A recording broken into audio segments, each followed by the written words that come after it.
दशकों तक जो जमीन अंधकार में थी, अब वही जमीन रोशनी के नक्शे पर चमकने को तैयार है। जी हां, किसानों की आवाज को अनसुना करने वाली सत्ता अब खुद उनके दरवाजे पर है। जेवर का नाम अब सिर्फ नक्शे का एक हिस्सा नहीं, बल्कि एक नई शुरुआत का प्रतीक बनने जा रहा है। आइए जानते हैं कैसे सीएम योगी आदित्यनाथ ने किसानों के संघर्ष को राहत में बदलने का ऐतिहासिक कदम उठाया है।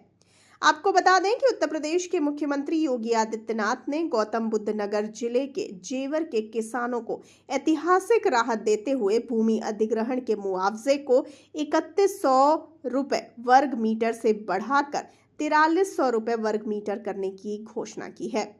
यह घोषणा लखनऊ में किसानों के साथ हुई बैठक के दौरान की गई। मुख्यमंत्री ने आश्वासन दिया कि किसानों को मुआवजे के साथ साथ नियमानुसार ब्याज का भी भुगतान किया जाएगा। इसके अलावा प्रभावित किसानों के पुनर्वास और रोजगार की व्यवस्था को भी प्राथमिकता देने की बात कही गई।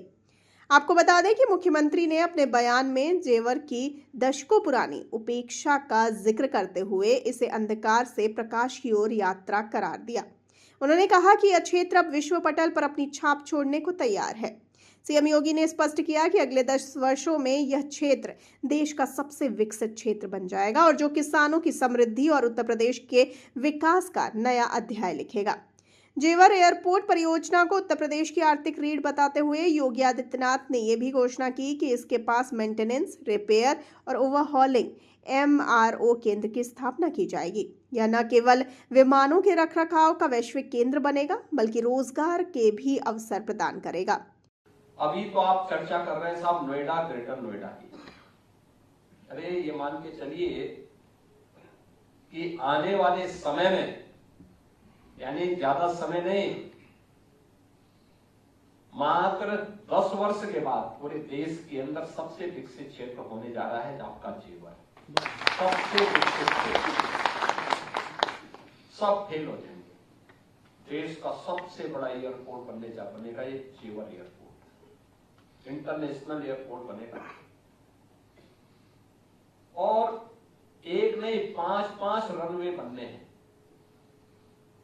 पहला रनवे हमारा चालू होने जा रहा है इस जनवरी में, अप्रैल में ट्रायल चल रहा है इस समय। और केवल रनवे ही नहीं, बल्कि उस क्षेत्र में जो भी सामान बनेगा, जो भी प्रोडक्शन होगा, वह देश में भी और दुनिया में वहीं से एयरपोर्ट से सीधे बुक होकर के वहीं से जा सकता है। कार्गो के बड़े बड़े विमान वहां आएंगे, वहीं से वो उड़ान करके लेकर के चले जाएंगे। किसानों की सब्जी, किसानों के फल, किसानों के अनाज, ये सब भी दुनिया के अंदर कहीं भी वहां से ले जा सकते हैं, क्योंकि वहां पे बहुत सारी सुविधाएं मिलने जा रही। रैपिड रेल भी आ रहे, वहीं पर लेके आएंगे, मेट्रो भी लेके आएंगे, वहीं पर हम हाई स्पीड ट्रेन को भी लेके आने जा रहे हैं। डेडिकेटेड फ्रेट कॉरिडोर उसी के बगल से है। तो देश और दुनिया के अंदर कोई भी सामान पहुंचाने का एक प्रमुख केंद्र बनेगा और विकास की इतनी ज्यादा चीजें वहां पर आने वाली हैं, तो स्वाभाविक रूप से इस विकास का पूरा श्रेय तो आप ही लोगों को जाता है। जो अन्नदाता किसान इसके लिए अपनी भूमि दे रहा है और अपनी पैतृक भूमि देकर के विकास की इस प्रक्रिया को जोड़ करके एक अंधकार से अब उजाले की तरफ आकर के उसको विकास के साथ जोड़ रहा है। तो मैं इसलिए भी आपका स्वागत करता हूं, अभिनंदन करता हूं कि एयरपोर्ट को अन्य प्रमुख क्षेत्रों से जोड़ने के लिए RRTS rapid rail transit system का विस्तार भी किया जाएगा, जिससे दिल्ली और अन्य शहरों से इसकी सीधी कनेक्टिविटी सुनिश्चित हो सके। इसके अलावा Yamuna expressway, Eastern Peripheral road, Delhi Mumbai expressway और Delhi Varanasi high speed rail से जुड़ाव इसे एक रणनीतिक केंद्र बना देगा। सीएम योगी के इस कदम को आगामी चुनाव से भी जोड़कर देखा जा रहा है।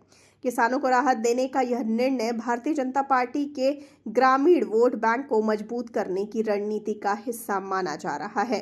विपक्ष इस पर सवाल उठा सकता है, लेकिन जेवर एयरपोर्ट जैसी मेगा परियोजनाएं यूपी को ग्लोबल मैप का एक नया स्थान देने का दावा करती है। इसके साथ ही जेवर का यह विकास क्षेत्रीय असंतुलन को खत्म करने और पश्चिमी यूपी में रोजगार के नए द्वार खोलने के वादे के साथ आ रहा है। आपको बता दें कि योगी सरकार इस बात को बार बार दोहरा रही है कि जेवर एयरपोर्ट और उससे जुड़े प्रोजेक्ट्स राज्य की आर्थिक तस्वीर बदल देंगे। मुख्यमंत्री योगी आदित्यनाथ का यह कदम न केवल किसानों की समस्याओं का समाधान है, बल्कि उत्तर प्रदेश के विकास के लिए एक दूरदर्शी योजना का हिस्सा भी है। यह घोषणा किसानों के चेहरे पर मुस्कान लाने के साथ साथ राज्य की अर्थव्यवस्था को नई ऊंचाई पर ले जाने का वादा करती है।